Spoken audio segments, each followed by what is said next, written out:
ये JEE main 2023 की problem है। स्टूडेंट्स पूछ रहे थे मुझसे, तो मैं आज इसको सॉल्व कर रहा हूं। देखिए, the number of symmetric matrices of order 3 with all the entries from the set. पहले तो ये कि सिमेट्रिक मैट्रिक्स क्या होता है। अब जैसे सबको पता होता है, सिमेट्रिक मैट्रिक्स जो होती है डायगोनल के अबाउट सिमेट्रिक होती है। जैसे अगर देखिए ये एलिमेंट है डायगोनल के, और यहां पर मान लिया ये एफ है, तो यहां भी एफ होगा, यहां जी है तो यहां भी जी होगा, और यहां एच है तो ये एच होगा। मतलब डायगोनल के अबाउट सिमेट्री। तो जैसे डायगोनल के इधर ये एफ है तो इधर भी एफ है, इधर जी है तो इधर जी है, इधर एच है तो इधर है। डायगोनल, ये डायगोनल है, इसके अबाउट क्या है, सिमेट्री। जैसा इधर वैसा इधर। तो ये सिमेट्रिक मैट्रिक्स है।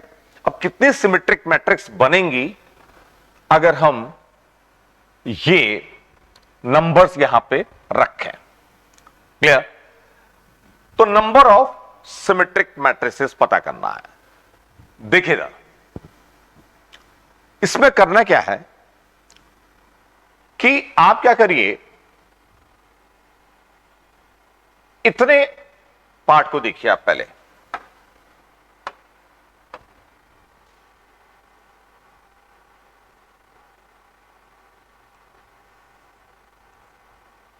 ठीक है,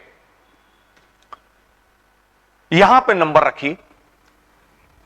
जैसे यहां पे हम कोई भी नंबर आ सकता है, यहां भी कोई नंबर आ सकता है, यहां भी कोई नंबर आ सकता है, यहां भी कोई भी आ सकता है, यहां कोई भी आ सकता है, यहां कोई भी नंबर आ सकता है। कोई भी नंबर रख सकते हो यहां, यहां। मतलब ए पे आप 0 1 2 3 9 10 10 में से कोई भी नंबर यहां रख सकते हो। यहां भी 10 में से कोई नंबर 0 1 2 3 अप टू 9 कोई भी नंबर रख सकते हैं। यहां भी कोई भी नंबर, यहां भी कोई नंबर, यहां भी कोई भी नंबर, यहां भी कोई नंबर रख सकते हैं। तो W1 work, a fundamental theorem of counting, permutation and combination. Symmetric matrix बनाने के लिए पहले मुझे ये ट्रायंगल जो बना हुआ ये वाला पार्ट, यहां के एलिमेंट, यहां पे नंबर्स को रखना है। ठीक है, ये W1 वर्क होगा। ये रखने के बाद, यहां पे नंबर्स रखने के बाद यहां नंबर रखने। अब देखिए, जब यहां नंबर रख दिया, ये हो गया, ये बन गया, यहां नंबर रख दिए, तो यहां पर नंबर रखने का एक ही तरीका होगा। क्यों? अगर यहां पर आ रहा है 3 तो यहां भी 3 आएगा। तो ये काम करने के बाद इसको फिल करने का केवल एक ही तरीका होगा, क्योंकि जो चीज यहां आई होगी वो यहां आई होगी। और जब ये ट्रायंगल वाले नंबर रख दिए गए तो इसको फिल करने का भी एक ही तरीका होगा। जैसे यहां नंबर आ गया 5 तो यहां भी 5 आएगा। तो ये W1 काम है रेड वाला, और दिस इज, ये ब्लू वाला जो है ये W2 काम है। W1 वर्क करने के टोटल तरीके कितने होंगे, जितने तरीके से हम इनको फिल कर सकते हैं। अब ए को फिल करने के तरीके कितने हो गए, यहां रखने के 10, इसको 10, इसको 10 तरीके से, इसको 10, इसको 10, और इसको भी 10 तरीके से, 0 1 2 3।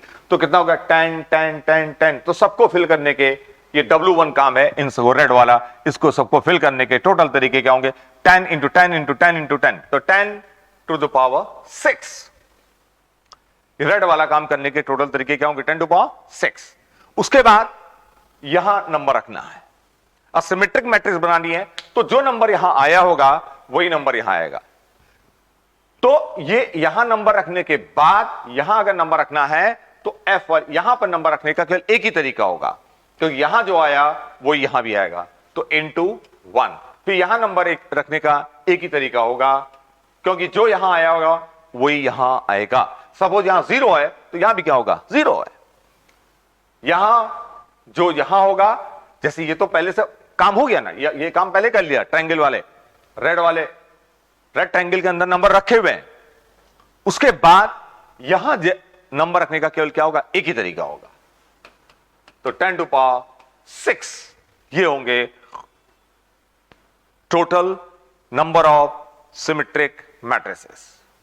तो fundamental of theorem of counting का यूज किया कि W1 काम ये किया, W2 ये किया। W1 करने के टोटल तरीके 10 टू पावर 6 और W1 करने के बाद W2 को करने के टोटल तरीके कितने होंगे? 1 इंटू 1 इंटू 1। ठीक है, ओके, बाय।